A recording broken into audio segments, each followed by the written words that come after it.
Welcome to the Care2Listen podcast. Today, we're privileged to have Angel Leung, a registered nurse and founder of Baby Bean Consulting, for a profound discussion on healthcare and support. In this episode, Angel shares her background, lived experience, and insights into some of the challenges healthcare workers face as it relates to pregnancy loss. Today's episode is being broadcasted to you on the unceded and traditional territories of the Musqueam, Squamish, and Tsleil-Waututh nations. Trigger warning. This episode includes discussions about sensitive topics, including abortion and pregnancy loss. Hello, everybody, and welcome to Season 2 of the Care2Listen podcast. I'm your host, Sean Burke, and we are so excited to kick off this season with a special guest, Angel Leung, who is a registered nurse, care provider, and now founder of Baby Bean Consulting, which is supporting women going through miscarriage, pregnancy after loss, and postpartum. So we are so excited and grateful to have you on the show today, Angel. Thank you, Sean. Thank you so much for having me today. Well, we love starting off this show just by giving an opportunity to all of our guests to be able to introduce themselves and share a little bit about yourself. So why don't we start there, and you can give us a little bit about who you are. Sure, that sounds great. I'm a registered nurse by profession, and I've been in nursing for almost 15 years now. And a lot of my experience comes from being in the neonatal intensive care unit at BC Women's Hospital and also at Lionsgate Hospital. But I've also had the chance to be in this educator position for both the healthcare authorities and also at UBC School of Nursing. So that's kind of where my nursing experience and profession kind of stems from. But it's my personal lived experience as a patient that's kind of guided me into my new venture now as the founder of Baby Bean Consulting. Fantastic. And I know so many of our listeners, today's story is going to resonate. Just the impact, obviously, that pregnancy loss, miscarriages has on all families. And now being in a place where going through your lived experience, then being able to support others must be pretty meaningful and make you feel good. Yeah, absolutely. It does. It's through my lived experience that has now translated into this driving force and passion behind Baby Bean Consulting. So at Baby Bean Consulting, what we do is we bring nursing support to women who are going through miscarriages, are pregnant after a loss, or are just navigating that really hard postpartum transition period. And as a nurse, I know the healthcare system quite intimately and quite well. And I know that we have resources, but we also, there's gaps in our healthcare system, and it can be really hard for people to navigate those resources. And so what we do at Baby Bean Consulting is we come alongside of women and their families, and we help fill that gap. We help them advocate for themselves, be informed, and be empowered to make decisions that are right for them as they go through these really hard seasons. So I think looking back at my own experience and my experience as a nurse and now doing Baby Bean Consulting, it's very, very fulfilling, and it's something that I'm really passionate about, and it's rare, I think, for people to say they absolutely love what they do, and I can say that I do love what I do, and it is something that I'm really, really excited for every day when I wake up to think about the job that I'm doing. And I see the passion. I hear it in your voice every time, we've connected and prepared for this show. So let's jump into, some of the numbers or some of the impact right now when it comes to pregnancy loss and, dealing with that postpartum time in women's lives. Being a father of two young girls, and hearing, some of the stories from my friends, family members that have, gone through that process of having to process the loss of a child. And I'm just thinking from your perspective, maybe could you back us up a little bit and shed some light onto your own personal story and your own experience of, what that was like? Yeah, of course. Right now, the statistics are 1 in 4 pregnancies end in a miscarriage. And when you take a moment to think about that and think about the words that it's pregnancies, not 1 in 4 women, but 1 in 4 pregnancies, you realize just how common it really is. And then when you actually think about like, oh, a miscarriage, and then you kind of like look around either in your own life or just around you, your friends, your family, your colleagues, your community, you start realizing that it's actually so common. And it's more than likely that you yourself or someone you know personally has had a miscarriage. And when you think about that in the big grand scheme of things, it's like, wow, why are we not pouring more resources and paying more attention to this? Like, why aren't there more support for women when this is something so common? And I think when I reflect back onto my own personal journey and also of those around me, I feel like our healthcare system is, unfortunately, we're stretched quite thin. And so when I went through my losses, I was always told that, I'm so sorry for your loss, Angel, but miscarriages are common and you're young and you're healthy. So come back when you're pregnant again. And that's kind of like the standard response women get when they go through a pregnancy loss. And yes, that might sound, quite professional and quite like, oh, the doctors or your healthcare professionals are saying what they need to say to get you through this point. But when you think about it on a more of like a personal level, you realize that like, oh, wow, like my pain, my grief, and my experience seems to not really matter. It seems to just feel like it's so common that I shouldn't feel sadness. I shouldn't grieve for the loss of my pregnancy. I shouldn't make a big deal out of it, and I should be okay and move on. And so I feel like the truth is that miscarriages are very common, but our healthcare system, unfortunately, sometimes we're stretched so thin that we can't hold women's hand through these losses. So in turn, women are made to feel that they should be okay and they shouldn't make a big deal out of it. And so I think that can then become this vicious cycle of not receiving the support and therefore feeling like you're falling through the cracks. Yeah, it's almost like that, we don't have the time or the space to provide you those supports, or the words that we're sharing, it's a bit more scripted, instead of being tailored to the needs of that specific individual. And so with your, experience again, what was that like, having to, try to process that loss and then, go back to work? I experienced recurrent pregnancy losses, and that is of itself a whole other level of complexity and just level of grieving and sadness. My very first pregnancy ended in an early loss, and at that time, I feel like, as a nurse, I know all about miscarriage stats. I worked with families who have gone through miscarriages, so I am fully aware of it.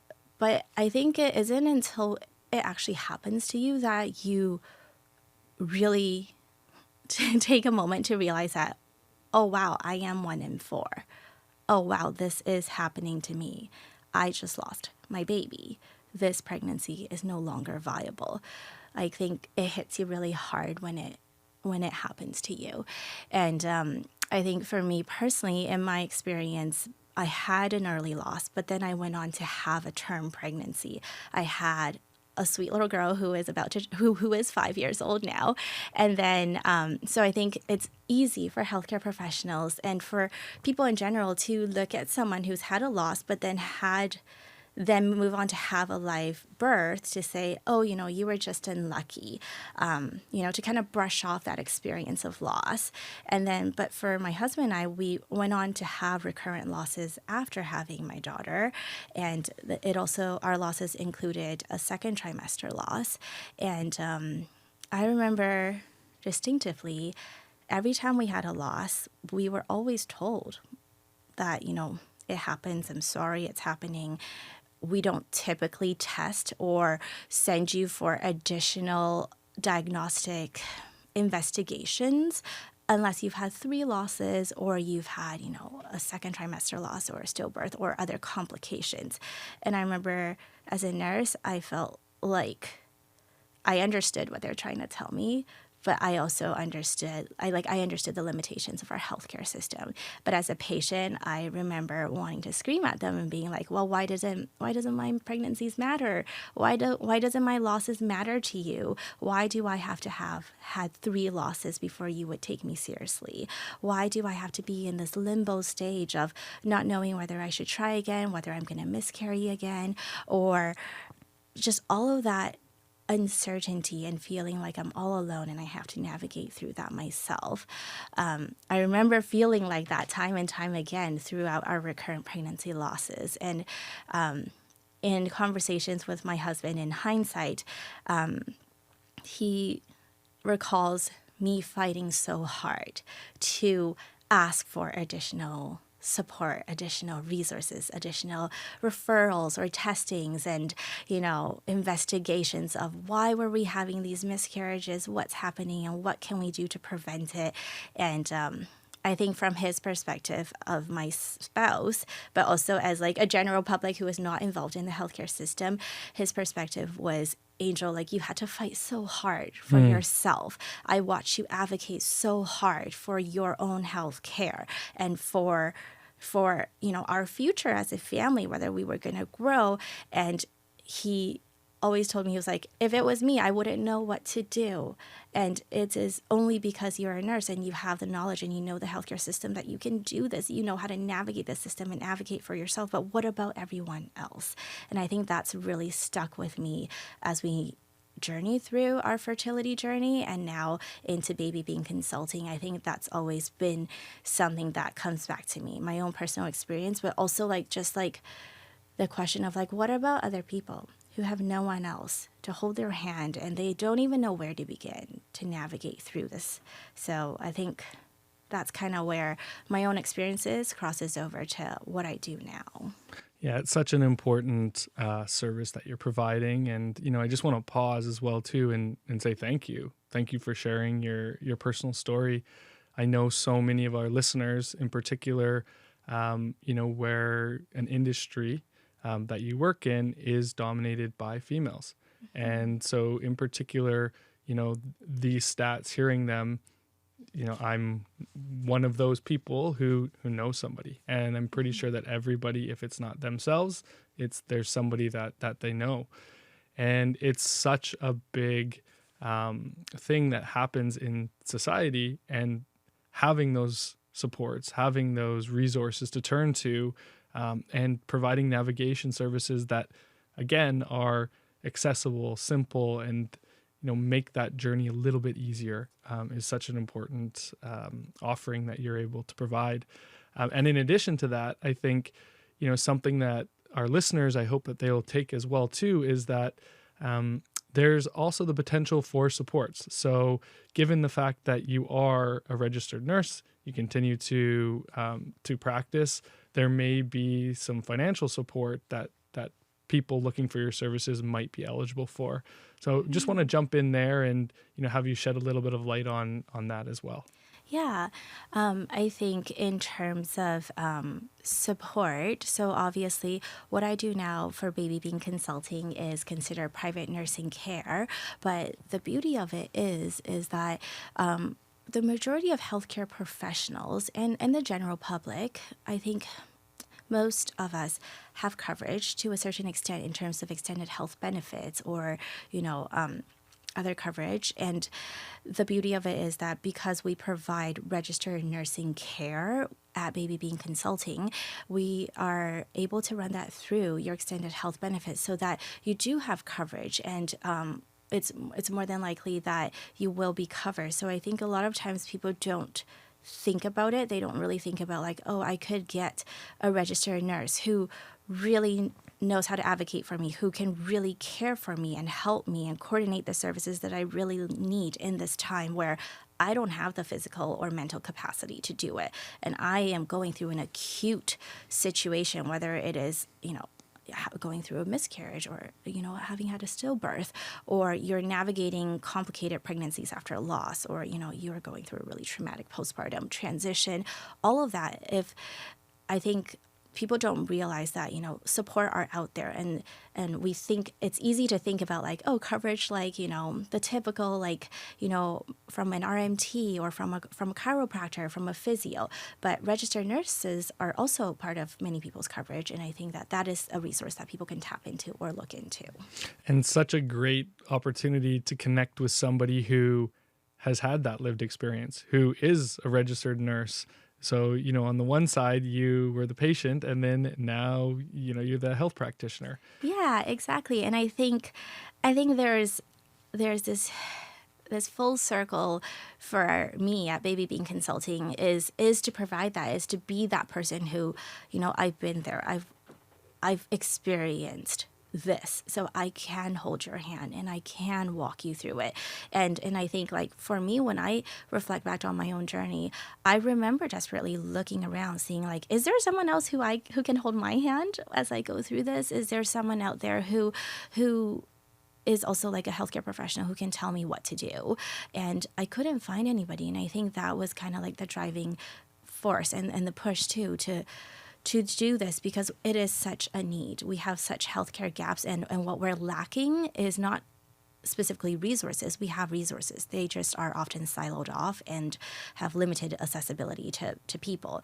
And so what we need is someone like myself who is a registered nurse who can be your healthcare advocate and coordinate the services. And I think that makes a huge difference when you're going through a loss.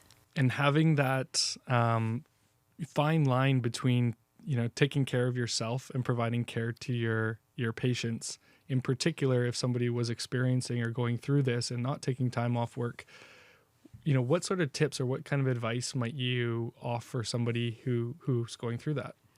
That's a great question. And I think maybe if I can like share a little bit about like nurses in general, because that's my background. But I think as nurses, it's important for us to maybe like talk a little bit about the realities of who we are and what we do.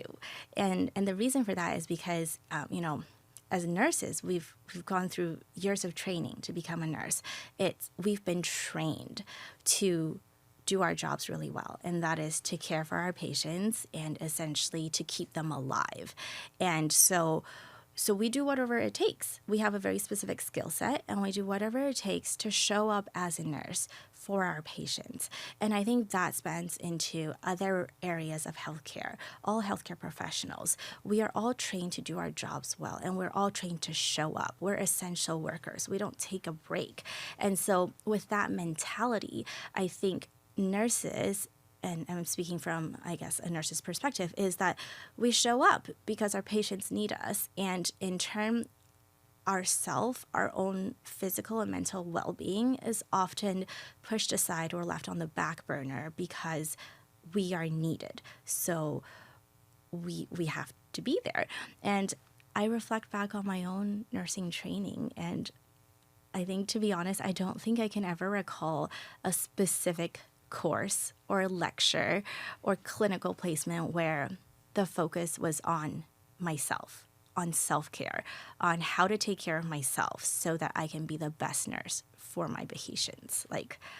I think I'm pretty sure many of my nursing colleagues would agree that in school, in training, in clinical placements, and in the real workforce, that was never an emphasis. That is never a priority. Things may have shifted a little bit now. I think throughout the pandemic, there's a lot more focus on sustainability and how do we retain our workforce and how to keep people going.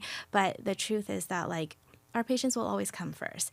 And so I think that's how the foundation of nursing and healthcare has been set up. So then in turn, your question of what are some tips and advice for us to take care of ourselves. And I think in previous episodes, there was another guest speaker who had alluded to, you can't take care of anybody unless you take care of yourself. And there's that, good old saying that we always hear on flights about cabin crew saying, you have to put on your face mask first before you help someone else.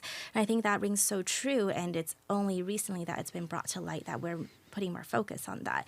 And so I think that is the advice, is that how are you going to keep your patient alive if you are barely alive? And I think that just rings really true. And I think people in general need to like take a moment to just let that sink in and recheck their focus of my work matters, my patients matter, but I also matter too. That was so well said. And I think what's interesting about the way that you've navigated your career, your personal experience, something that we jumped over, having gone from your own personal experience and then into Baby Bean Consulting. There was this period of time where, you were that clinical instructor at the School of Nursing at UBC.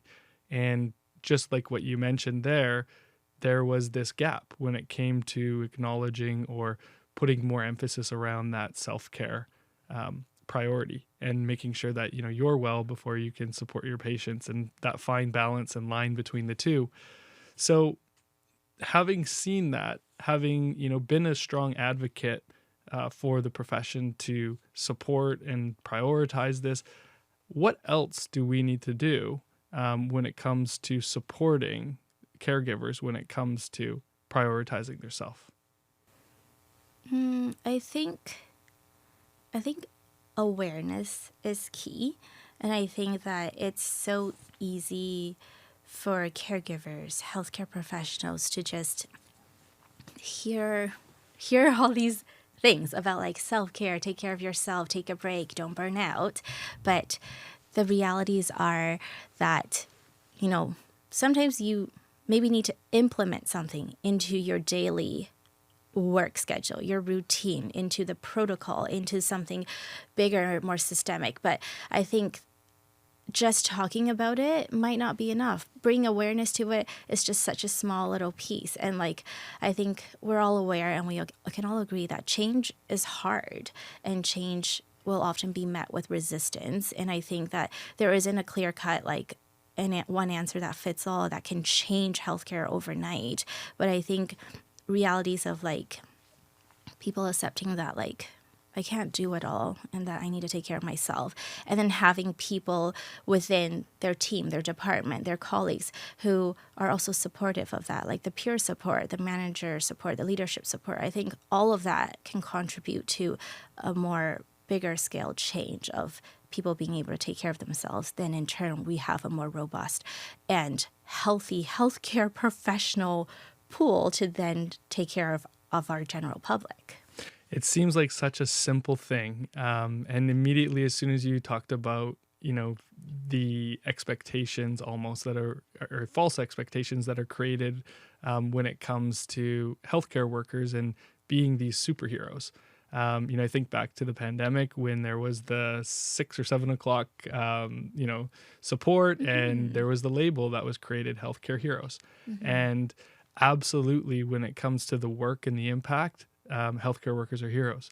But then when it comes to taking care of their own selves, not putting that expectation around being a superhero, taking care of everything, being able to support, your families, and also being mindful of your own mental health, it seems like that's an area where a lot of the work that you do is helping people to discover that self-awareness, what that individual needs, and then being able to find a path forward to best navigate that.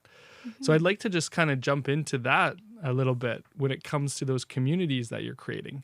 And I know that you've been a strong advocate to empower women, to build that sense of community and to support women who are facing that the pregnancy loss. So could you maybe talk a little bit about what you're doing there and what you're seeing? In terms of communities, I think Baby Bean Consulting, in terms of the work that we do specifically to supporting women through loss and pregnancies after loss, I think we're tapping into many, many different communities, many, many different pools of people, and hoping to bring awareness to everyone. And it's a slow process.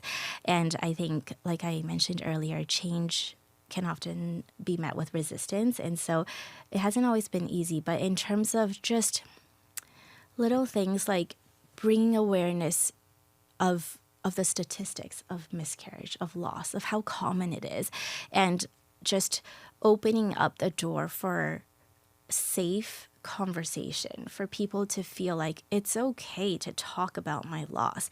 Because in my experience, I reflect back on my own nursing career and the amount of times I've had a nursing colleague in the bedside, while working bedside, like share about like, oh yeah, I was off sick yesterday because, I actually had a miscarriage. Or, like women coming into work while they're still actively miscarrying because they're needed at work, or because they were scared to ask for time off, or they didn't have, like, their request was being denied. Like, these little things, I think it's just bringing awareness to, like, we can take time to take care of ourselves. And so, like, bring awareness to, HR, and letting them know that, like, hey, miscarriages are common.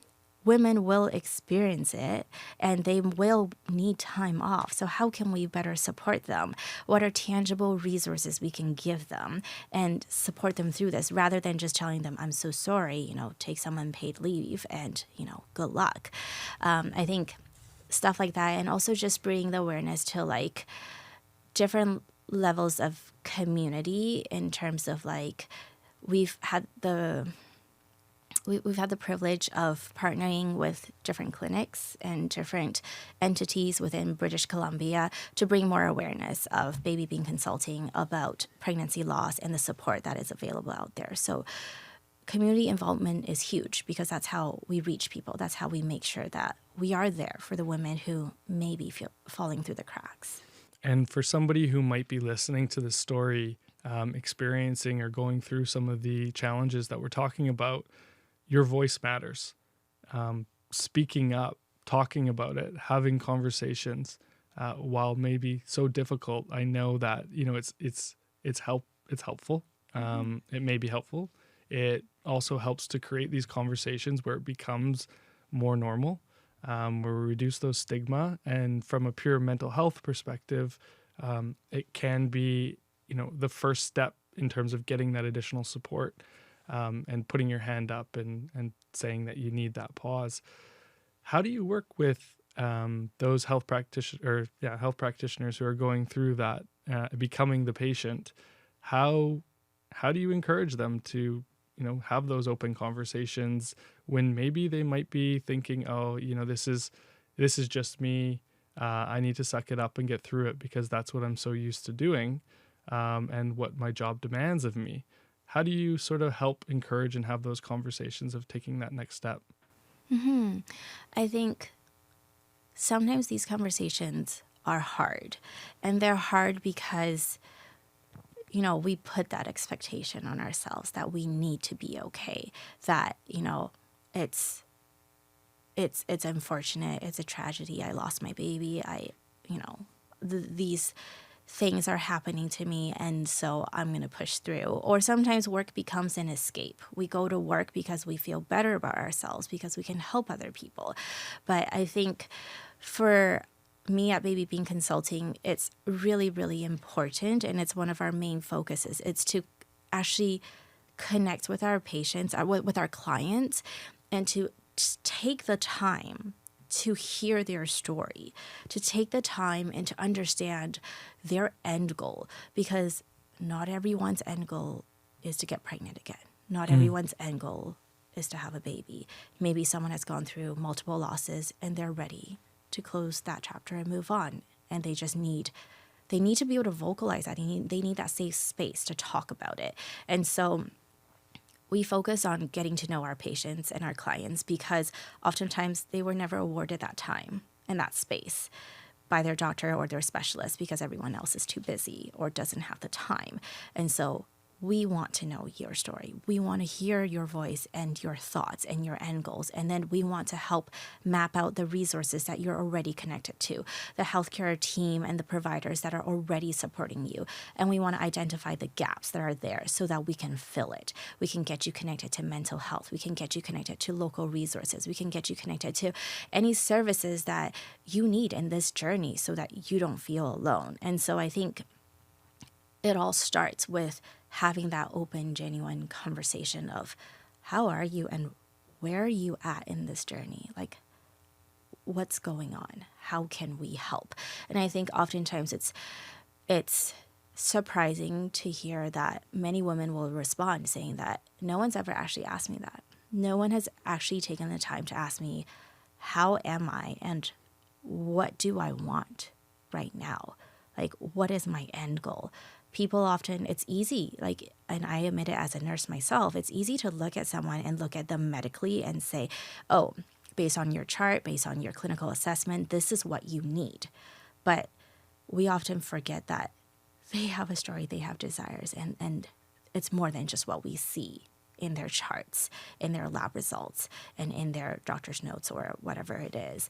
And so I think that is something that really makes a difference, is to actually have that conversation and then going from there. Again, I think from some of the learnings on previous podcasts that we've hosted, there's this competing challenge between operational efficiency and getting through what you need to get through, but creating those spaces to have those pauses where you can actually get to know the patient, where you can spend the time to ask those questions, to listen, to provide, those safe places. And in a busy day where you're running, you're, covering from a short staff shift and whatnot, it just seems like that becomes so difficult to do. So to be able to take that step back and then prioritize yourself, to give you that opportunity by creating some of these sessions, with someone like yourself or someone else, it's really just about prioritizing your well-being. Mm-hmm. And so it's such a great service. I'm so happy to hear about it. I'd like to know what's next for Baby Being Consulting. So if we think about the next 5 years and look out, what do you hope Baby Being Consulting becomes? Oh my goodness, what a good question to ask. I think my heart is for all women to be able to receive the support and the care that they need while they're navigating through a loss. And I think right now we're focused on British Columbia. We're focused on across this province of how can we reach people across our province. But, miscarriages don't discriminate. They don't just stop at the borders of our province. They don't stop at the borders of our country. Miscarriage happens to anyone, anywhere. And I think if you ask me, like, my big goal of what Baby Being Consulting can achieve and what we can do and how we can reach people, I'd love for it to go across this country. I'd love for it to go across North America. I'd love for women in general who are in need, who are struggling because they've lost their baby and they feel all alone because no one else is there to hold their hand and tell them what to do and that they will be okay, to feel okay and to have that support. And so, yeah, big grand plans are that, we will grow in a sense that, we will be able to support all women who need the support that they need. One conversation at a time. Mm-hmm. It's something, that I've been thinking about, and just by hearing, how you go through that process, tailoring a customized solution and, journey map for somebody that they can follow that's unique to their needs, doesn't happen by just putting out a course. And tailoring it to that individual is so key to seeing some of those impact and that results. So, when we kicked off this show, you started talking a little bit about some of the stats. You talked about, how just right now it doesn't discriminate, pregnancy loss. And from that perspective, do you have any stories or any real world experiences where you've maybe gone out anywhere, hosted different conferences, and what's that reaction been like when you've shared, your personal experience, but also to how you're here to help others? Mm-hmm. Yeah, actually just earlier this week, I had the privilege of going up to Squamish, and I was invited to go and just speak to a group of parents, and it was just like a community parenthood meetup type of thing. But I was invited to speak specifically on pregnancy loss, pregnancy, and postpartum, and how, that is. And I shared a bit about my own journey, and I also shared about the stats of miscarriage. And typically for an event like this, maybe 50 to 75% of the participants would share that they themselves have also experienced a loss. But earlier this week, 100% of the participants that were there had experienced a loss themselves.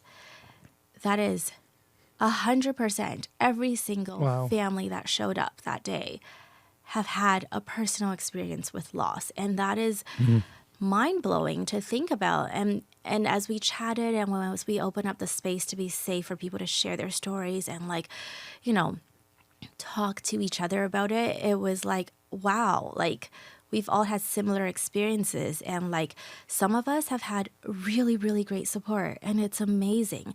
And then some of us have fallen through the cracks. And so, but at the end of the day, the truth is that we've all had a loss, and we all needed support. And the only difference was that some people had really good support and some people didn't have support. And I think that's the conversation piece of, it shouldn't be that way. Every woman should be able to say, I've unfortunately had a loss, but I had great support. That should be the story, rather than someone saying, I've had a loss and another loss and another loss, and I never felt supported. And I felt like I fell through the cracks and no one cared. And so I thought that was a really eye-opening experience for me in terms of just seeing it in real life, that, these families right in front of me, this community, that, it's real and it's their story. It certainly is. And hearing, the education that you've been able to share with me, one of the things that really stood out was this need to be clear in the language that we're using.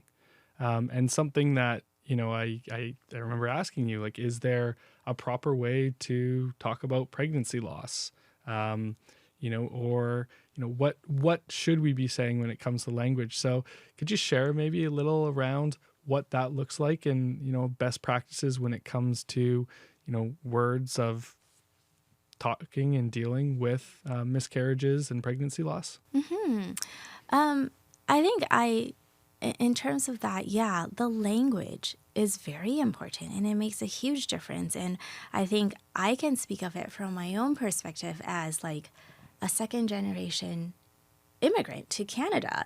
I think clinically, oftentimes when a woman goes through a miscarriage, in their medical chart, doctors will use the term, a spontaneous abortion. And that's the medical clinical term.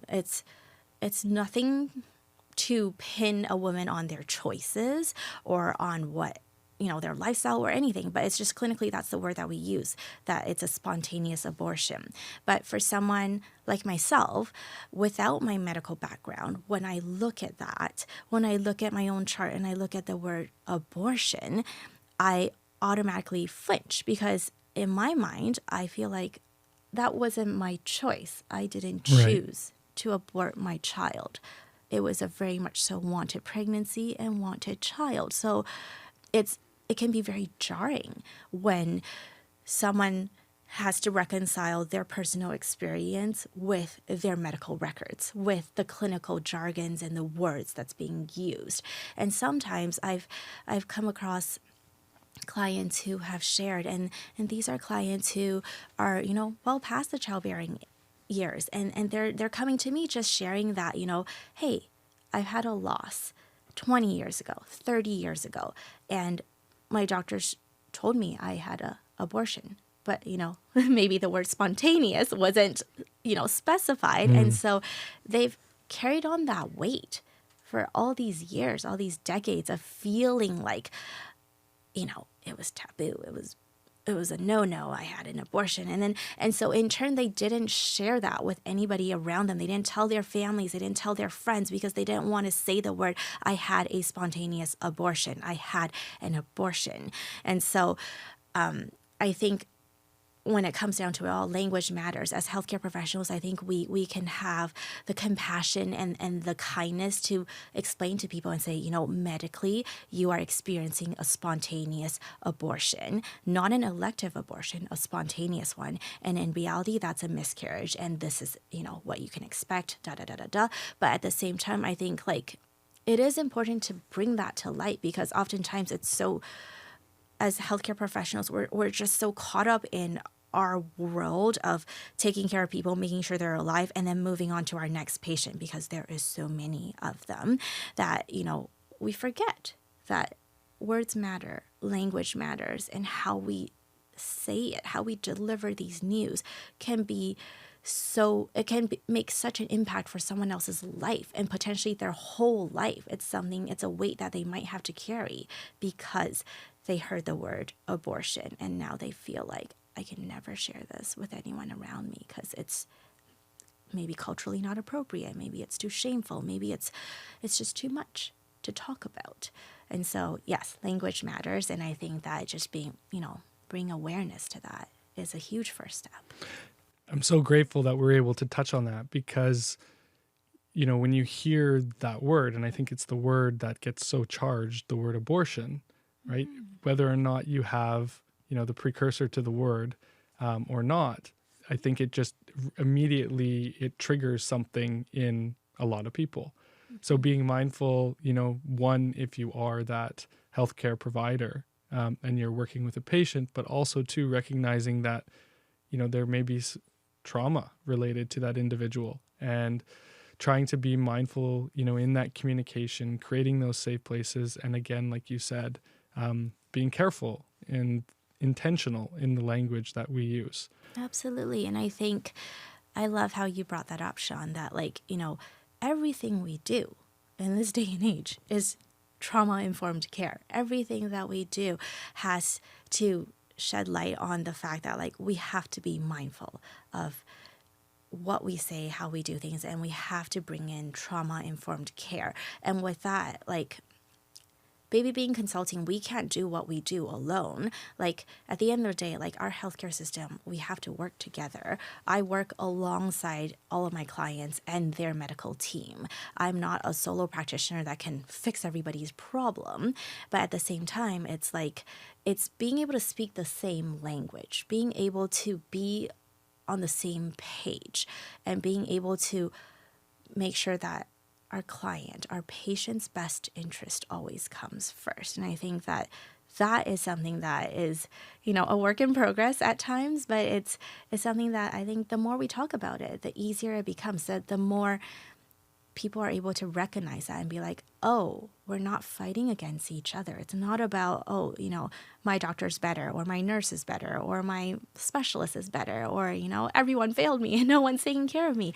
It's about how can we collectively just be better at caring and prioritizing our patient and their wishes and just being compassionate about what they're going through. Kindness matters. Yes.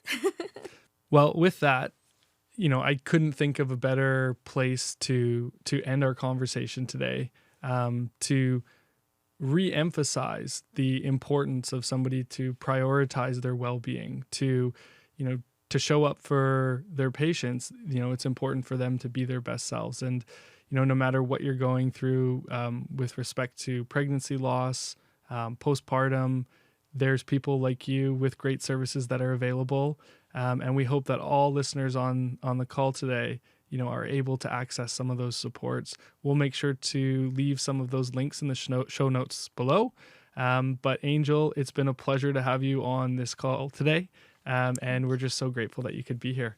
Thank you, Sean. It was such a pleasure to come here. Thanks for listening to this episode. Be sure to visit the links in the show notes for resources and supports from the Care for Caregivers program. If you're interested in sharing your story on the Care2Listen podcast, please reach out to us at careforcaregivers.ca/podcasts. And don't forget to follow us on your favorite podcast platform to be notified when new episodes are released. Thanks again for joining us, and see you next month.